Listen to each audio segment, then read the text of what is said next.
This podcast contains strong language and adult themes from the outset. Finding the funny. Finding the funny.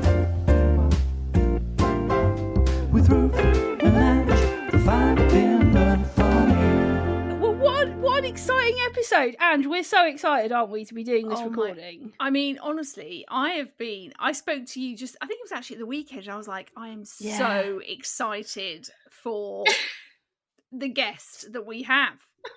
So everybody will know Lisa. She has been gracing our screens for so long. Lisa, your career has been absolutely incredible, hasn't it? I think back to all the stuff you've done and everything that we've seen you in. Obviously, one of my favourites has got to be Fat Friends, because that is where I first met you, and obviously you were acting alongside our brother James in that. But we're so grateful and we're so excited to welcome Lisa Riley onto Finding the Funny, everyone. Well, I am your number one fans, and you know that since day dot. I mean, remind me, what episode is this now? Do you know? Yes, this is 38 or 39, okay. Episode 39. Well, yeah. I have been loyal with a capital L. I mean, literally, I've been wanting to do this for ages because I love it. You make me laugh. The world needs laughter, and you two, right? You're like literally, it's like, oh, it's Wednesday. When you change days, I was really hurt because I was like, I loathe change. I have severe change issues, right? I was like, how dare they? My structure's gone. And then now I've readjusted and I'm with you every Wednesday now, so now you're part of my Wednesday. But I'm I say to people at work, they are all over you like herpes, I'm telling you, right?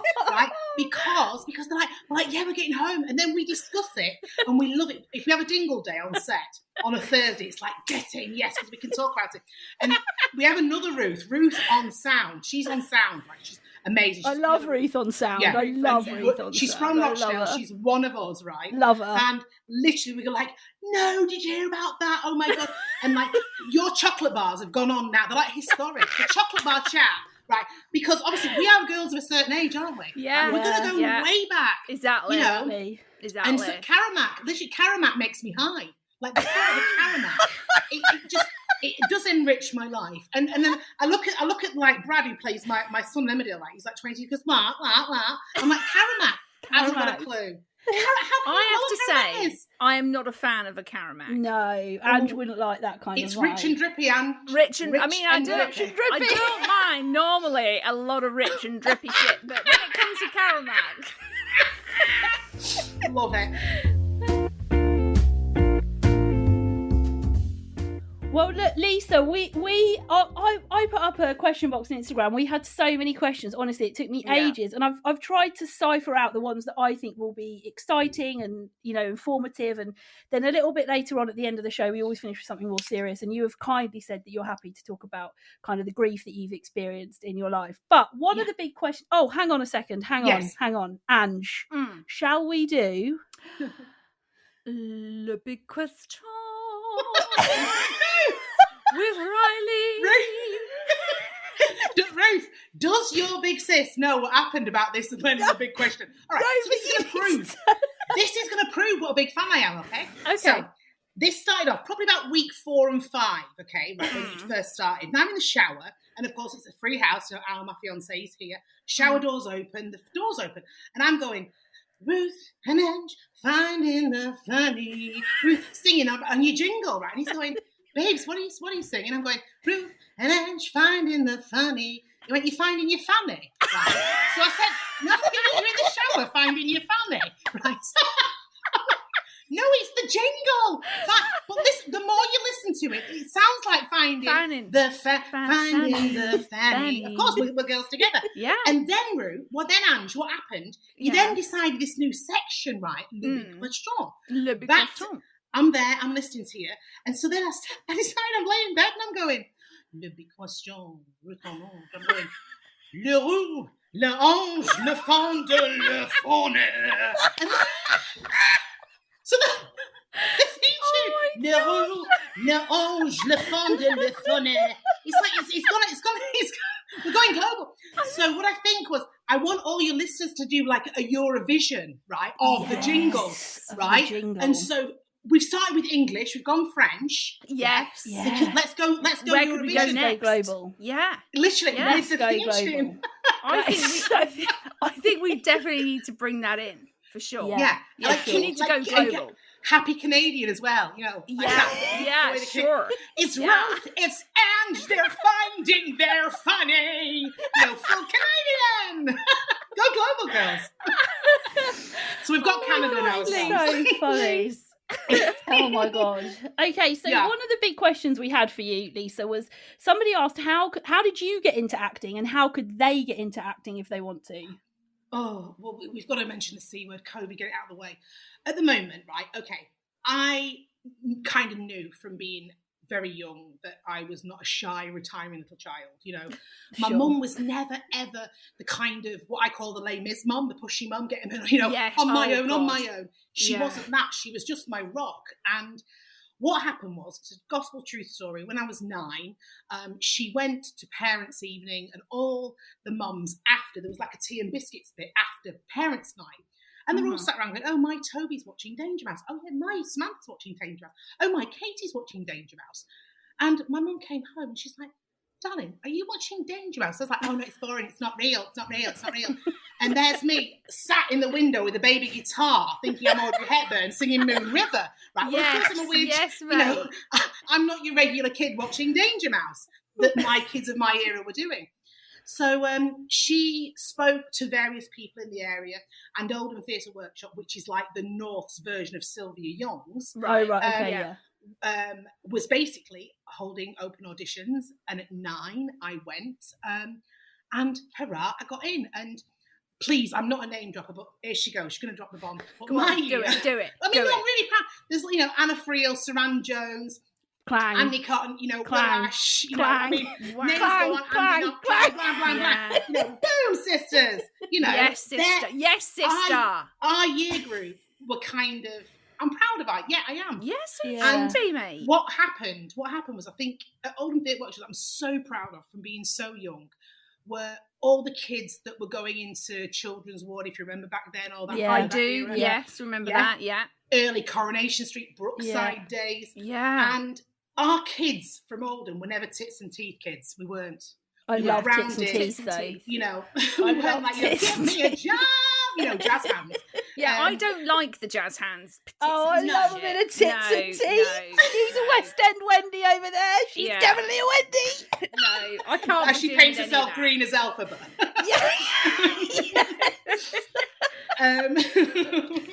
But so, and that's where it all started. And through that, I played, as a kid, I played Judy Dench's role in Oh, What a Lovely War. And I got an agent because they'd seen me at Oldham Coliseum in the musical. And the rest is history. Of course, I did obviously, when you're in a soap, everyone kind of knows who you are and they find out who you Yeah. are. But I'd worked so much doing loads of other TV stuff Yeah. before Emmerdale. Mm. And I suppose getting Emmerdale, and then here I am at 44 and kind of ticked every creative box I ever want to tick. Yeah. Amazing. The reason why I Nice. started saying the COVID world is, at the moment, girls, it's so hard out there. Oh, I I bet. can imagine. Right, yeah. I've got best friends. You know, West End Wendy's. One of my dearest friends was about to go into the tour, the 9-month tour of Jamie the Musical. With her Wow. contract, she had the you know, the hotels along the way. She gave up her London flat, Oh and of my course, boom, she's gosh. homeless overnight. She's got nothing Oh, my and Lord. nowhere to go, and Yeah. no fallback. There's no work out there, No. and the really high end talent are really struggling at the moment to get. I mean, I am so blessed being in a continuing drama. I count my blessings every day. Yeah. Even at the point, if people whinge at work, I go, "Come on, guys, get a freaking Yeah. grip! Come on!" Yeah. It's a tough world out there. It's interesting as well because, you know, James is obviously incredibly lucky that, you know, he could have easily been just about to start a film or just about to start a play. Show or- You know, you know, as an actor, your career is ever diverse, isn't it? And you want that because you want to be able to show that you're, you know, you've got different skills and different strings to your bows. But he often says, I am so lucky that I am in a job that has been able to continue. We've been able to put measures in place, although it's been difficult, like, because I think the arts has been the forgotten section of this whole pandemic, you know. Oh, it's completely. like, Honestly, you know, I'm engaged to a musician. He has his industry's been destroyed by COVID, and you know, he's not proud. He's worked his arse off. He's been delivering. He's doing 12-hour day delivering jobs. Yeah. He's earning money, bringing the dollar in. Yeah. Because that's what the arts have been. Yeah. I mean, I said it's the crumbling of the arts. And that's the best way to describe it. But the good thing is, it's us that are working. We've got a voice, the trampoline for the people to keep pushing and going. Yeah. And I don't know if you saw that brilliant BBC did it with Sheridan and all the musicals. Yes, that was amazing. The West End Sunday night, and it got like 5.25 million viewers. I know. Didn't that show Incredible. how many people wanted it? And how much it's missed. How many people miss that, being able to go to the theatre and be able to go and watch shows. Totally. And, my only totally fear different. when people say about how do you get in the industry, I want to get in the industry, is there also is, and I'm so honest, I would never BS anybody. You two know that about me more than anybody. And I wouldn't want to give people false hope. There's a lot of fame game at the moment. The past sort of 6 or 7 years, it's people kind of want fame and fame quick. Yeah. Whereas me and your brother, we wanted to act. We've all from a very young age, we wanted to act and totally. Work with different writers, work with different directors, create those roles, find a reason why we're being those roles. Not just to think, I'm going to be on Heat magazine front cover. That's not what it's about. No, exactly. It's about our craft. And moulding your craft together. And there is a craft, isn't there? Like obviously on a much smaller scale, and there's no comparison. But Ange and I have been plugging away at this now for like, coming up 8, 9, 10 months, and you actually forget, I think, how it seems like such an industry of like, if I can just get to that stage, I'll be famous or whatever. But it's hard work what you guys do, especially on a continuing drama like Emmerdale, rolling out shows 4 or 5 times a week, like. And I can't imagine what it must have been like within COVID to be on a continuing drama, and how you must have had to adapt and kind of change the way you work. Incredible, really, that you've managed to keep going. I still I'm in shock what we did. And Emmerdale, I've got to flag it, we were first, and that, I'm happy about that. I'm proud of that. Yes, Emmerdale. But it's when I'm doing my weekly shopping, people say, why are you stood in a triangle talking? And I'm going, well, we're stood in a triangle now because we can't be 2 meters. But Vinny's your son. Yeah, but I'm Lisa, and that's Bradley. Yeah. And so for the sake of us, right, and also the 17, 18 crew members that stood around us, it's like, but it's weird, you're stood in a triangle, you're fine, you're stood in a triangle. No shit, Sherlock. Yeah, that's because we're in a pandemic. That's because, that's because bloody coronavirus is on tour, love. Yeah, so we've got very, very artistic now with the camera angles. They can make us look like we're a lot closer. Yeah. But things like when we did the proposal episode with the Grease, when Mandy had to sing, that was all pre-recorded, my vocals, so I mind. When we shout at people, we shout to no one, we shout to a pillow, so they'll shoot the shot. So say I'm like, how dare you do that? Right? When we shoot it, right, I'm actually, there's no one there on my close-up because you can't, because the spittle.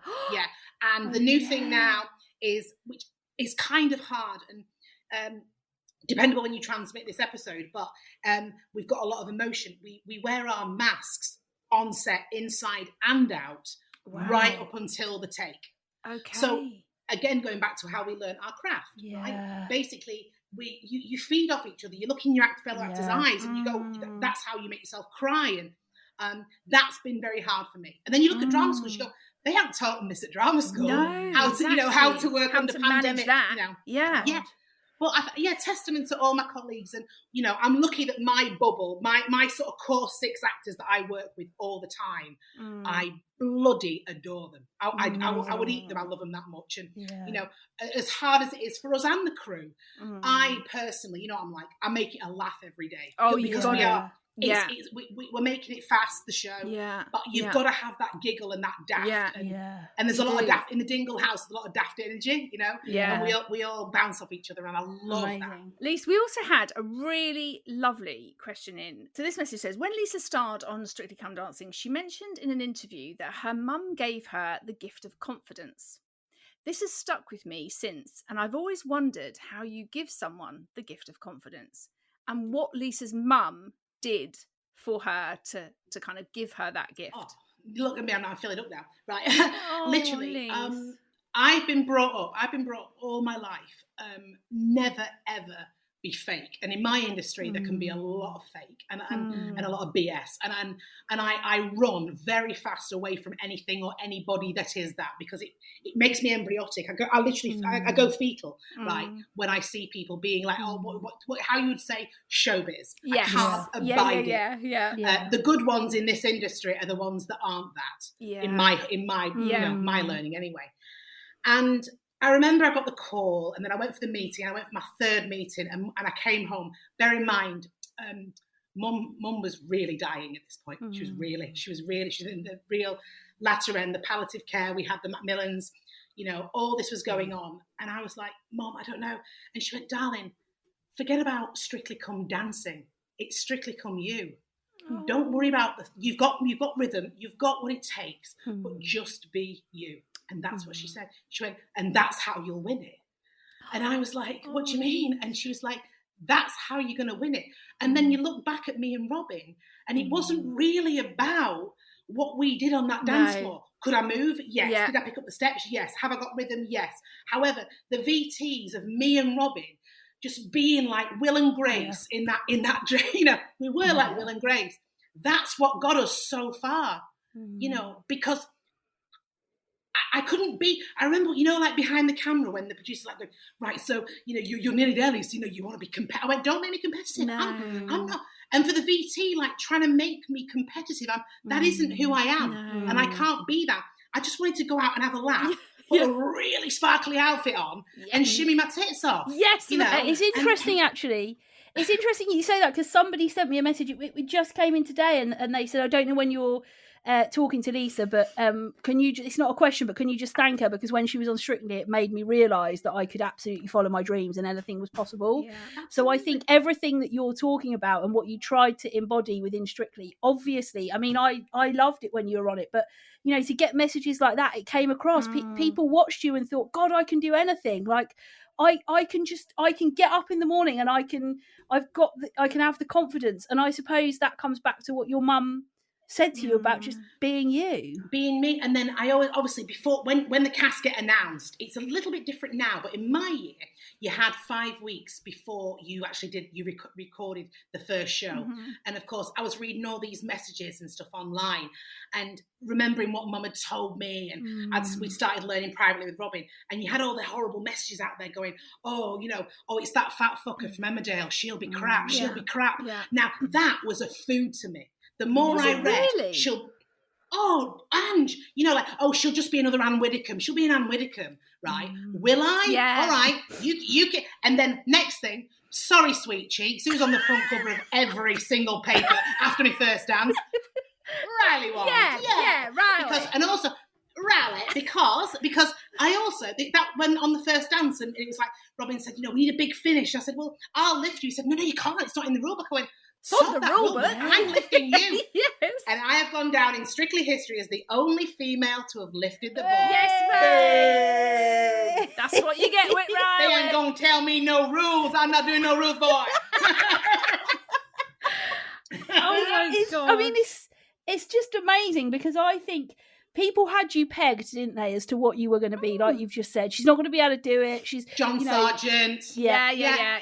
She's going to look stupid. It's, you know, you can't. And this is the thing, isn't it? It's like that age message that says you can't be fat and there's so many ands. You can't be fat and dance. You can't be fat and be sexy. You can't be fat and, you know, society has taught us that fat and the word sexy or dancing or attractive don't go together. And you totally stuck two massive fingers up at that and basically said, come on then, bring it on. I'll show you what it means. Well, you said sexy there, Ruth, as well. I have never felt as bloody sexy as I did on Strictly. You bloody look. When I did Madonna's Hanky Panky Dick Tracy, I was like, ooh, check out these Nellies and these curves. These bad boys,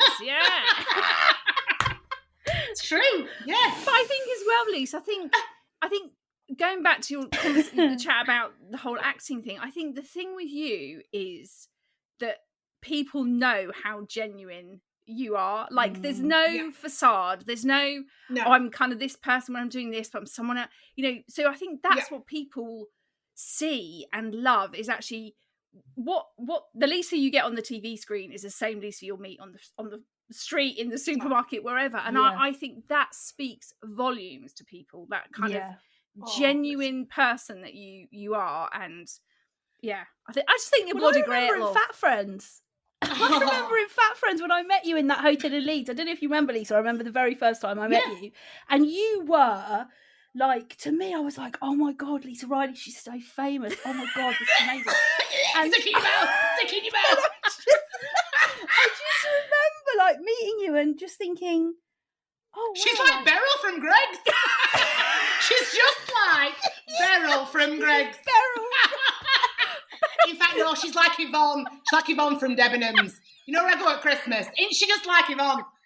I get that in the street. Oh, you like my friend? I'm just like her. Yeah, you like Trudy. You know she works on Quick Fit, on reception at Quick Fit. Trudy, you're just like Trudy. She's normal as well. She's proper normal. My favourite ever. No, I promise I'll stop. Just one more, I promise, right?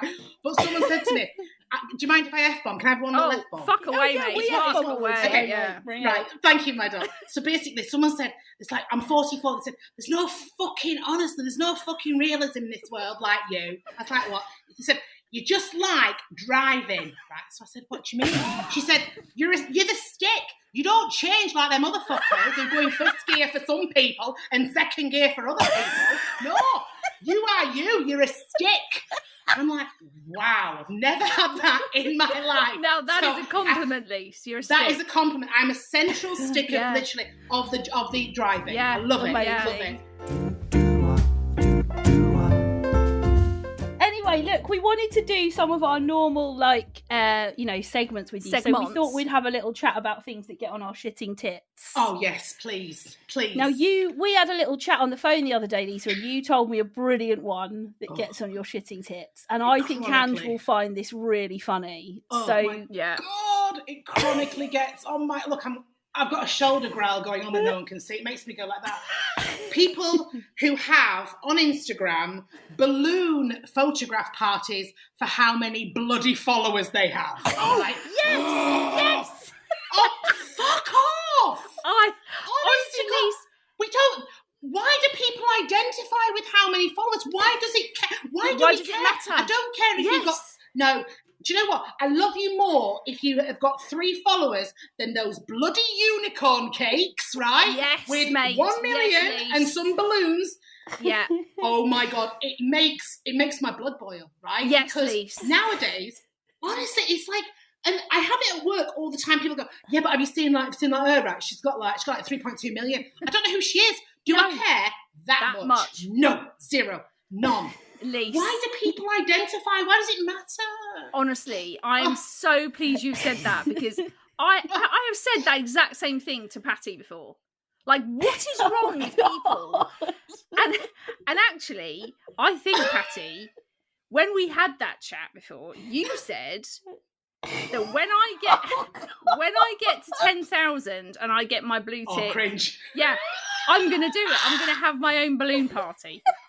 And I said, you are an absolute Rudy. Yes, exactly, Lise. I'm not gonna have a balloon party. I do think the balloon thing is weird, but I do get hung up on followers. I do. You do. I do get hung up Okay, on let me followers. ask you. Okay, can I ask you a question? Is that because you want to get free shit? Yes, mate. Yes.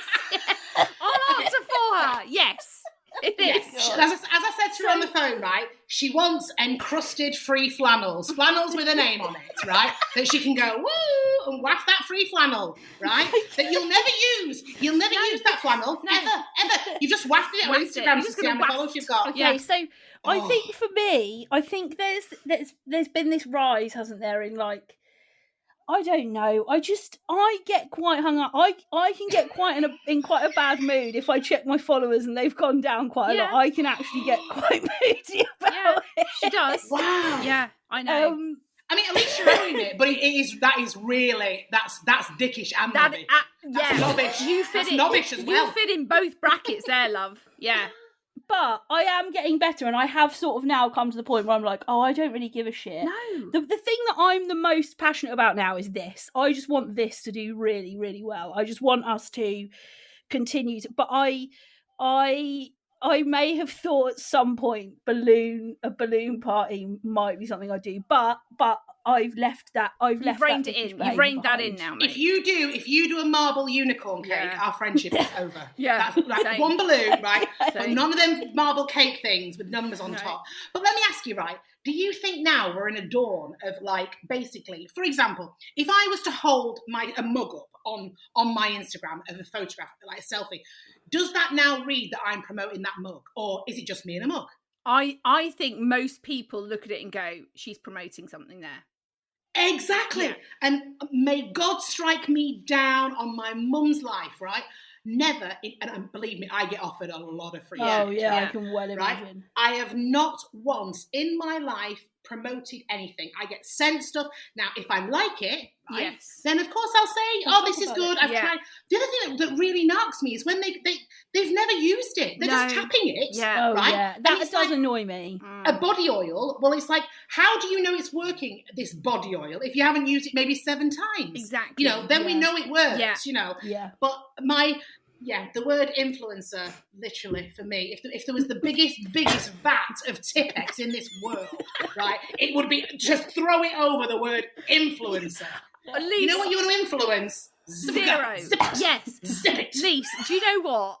I just love the fact that you're saying this shit, because I am 100% with you on all that influencing shit. Patty, sometimes she likes the influencing shit and wants Yeah, to be an she- influencer. No, I don't want to be an influencer. She's partial to a free lip liner.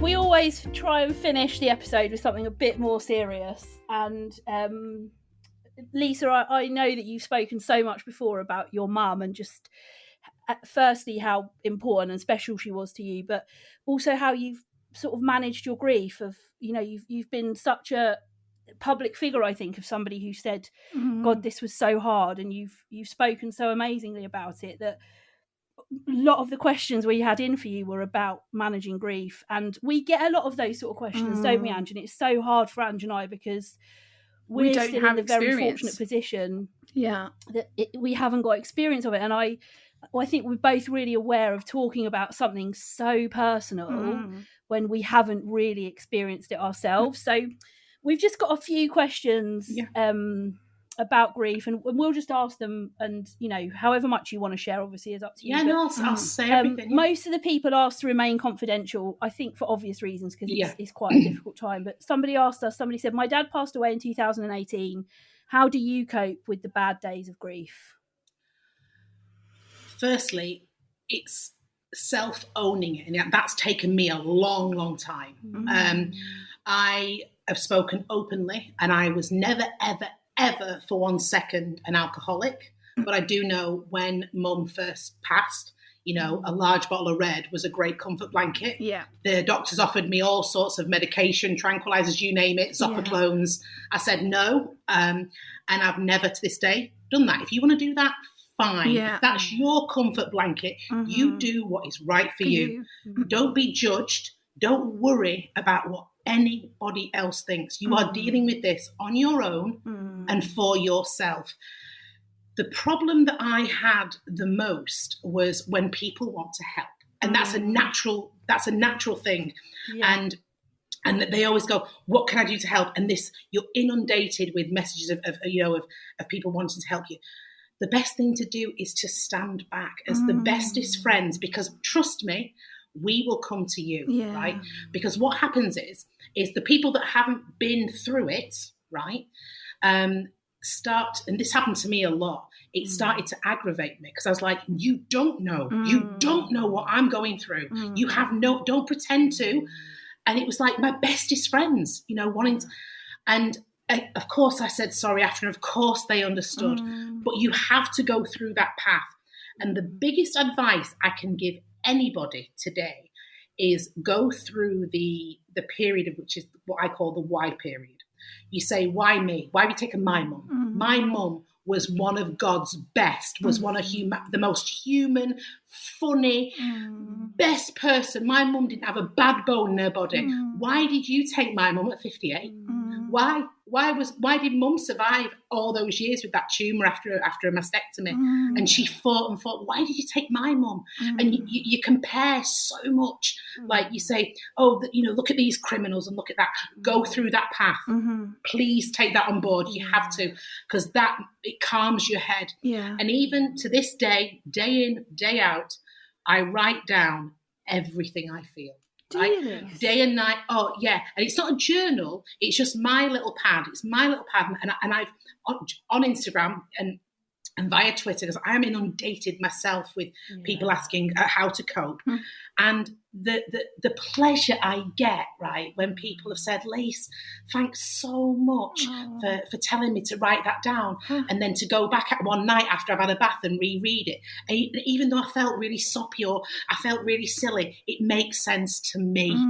And you've got to do it for you on your own, because it will make sense to you. And even like my brother is my world. I love my brother. I'm 7 years older than him. And there's times when we can talk about Mum, and I know he'll deal with it in his way and I'll deal with my way. And you respect one another, but you know from each other how you're feeling, and you can sense that, and just sense people around you are there for you when they want it. Yeah. Or if not, just do it for yourself. Please. Yeah. Actually, Lise, on the back of what you've just said there about your brother, one of the questions we had in from someone, he or she said, my sisters and I lost our mum when I was 17, and I love to talk about her, but they struggle with this. How can I grieve whilst respecting them too? And that kind of is what you were saying there about how you and your brother obviously have grieved in very different ways, and still do to a certain extent, I suppose. Completely. It's like a lot of my dearest friends. Let's take January 10th, for example, Mum's birthday. Okay. So I get so many WhatsApps, it's Mum's, they all know it's Mum's birthday. And maybe I put something on my Twitter, for example, with you. Whereas Liam, sort of the week into the 10th of January and the week out, he goes insular, he goes silent. And don't get me wrong, Ange, by day 5 of that, it starts making me going, what's the matter with you? Why? Are you okay? Yeah. And it frustrates me. Now, I do think my brother's a lot luckier than I am in that, because Liam's got the kids, like Jakey, Josh and Evelyn, right? I love the way, and I see him, the way he talks about Nana Cath, and it's Nana Cath.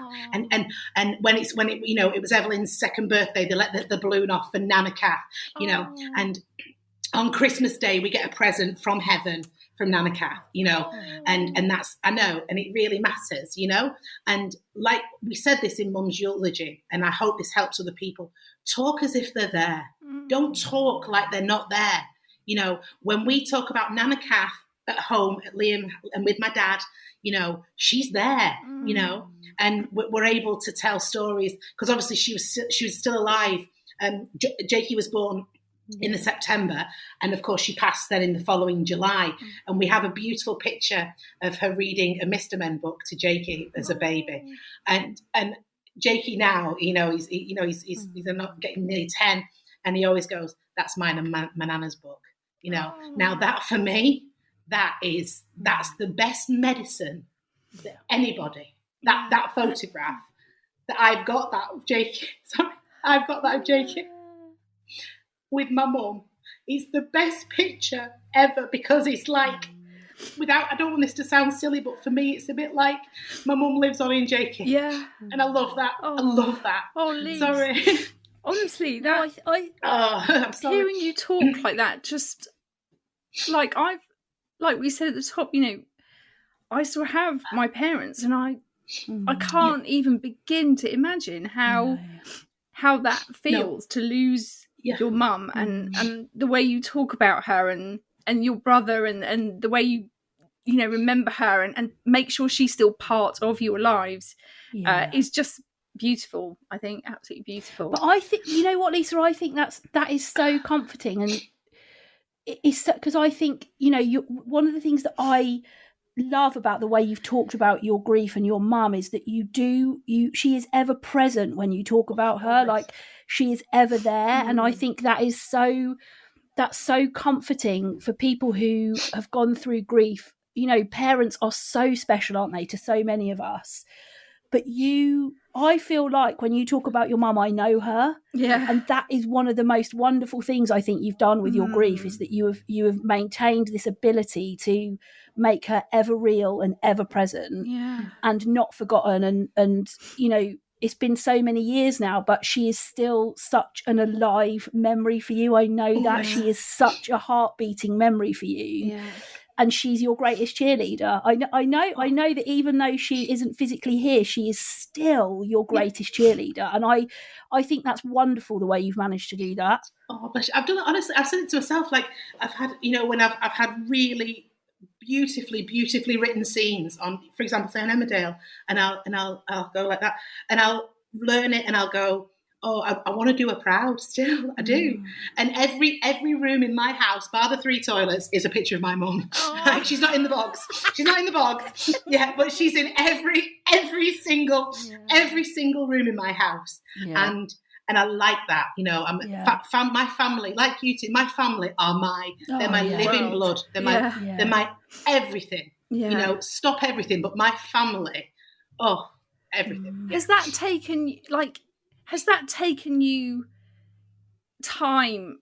Like, you don't just get where you are now years on. Like, how have you gotten to that? Have you always felt like you do now about her and about how you keep her alive, and how you, or has it been a real kind of, I don't know, topsy-turvy, ups and downs kind of process? Yeah. It's different. It's different daily and weekly, because there's some days when I just want to speak to her. I just want to pick up, and I've got mum on my phone, and I'll never get rid of it. Every time I upgrade my handset, I've got mum on my phone, and my dad's, when mum and dad's house, obviously they were still together when mum passed, it comes up every time my dad's ringing, there's mum's house, not even mum and dad's house, it's mum's house, always. Yeah, there's times, and I'm human, there's days where I don't want to get up. I don't want to get up, and like Mother's Day, for example. I'm so glad now that like companies send emails saying, would you like to opt out? That's so beautiful. Yeah. Because I don't want to be, smothered with Pandora commercials of buy your mum bangle. No, I don't want that. Yeah. I'm happy that I had my mum for all that time, and I have to remember that. But I also have to remember that there's brilliant mums out there that need shouting and celebrating, because we can still say that about my mum. But oh God, Ange, there's been days where I've been like, I don't want to live anymore. I don't want to be here anymore, because I can't be with my mum, and I always remember, like, when we, especially like at the BAFTAs for 3 girls. It's just like, of all the things, and I said, Mum, one day I'll get a BAFTA, one day. And we won 6 that night. And that night, I have never, ever felt more of a presence that she was with me. Yeah. Right? Because everything she said, no matter what, when it goes back to what we're saying about just be you, with the Strictly, she was like, you will get there one day, darling. You will get there, in a very, tough industry. And that night was the most electric feeling of my mum. Really? Never ever to be forgotten. I said to Dad, I was like, Dad, seriously, I can die happy now. I can die happy. Well, listen, what I mean, you've made me cry, laughing and crying. Me too. Anyway, listen, thanks so much for listening, everyone. Lisa, thank you so much for joining us. I feel like this is, what a brilliant episode.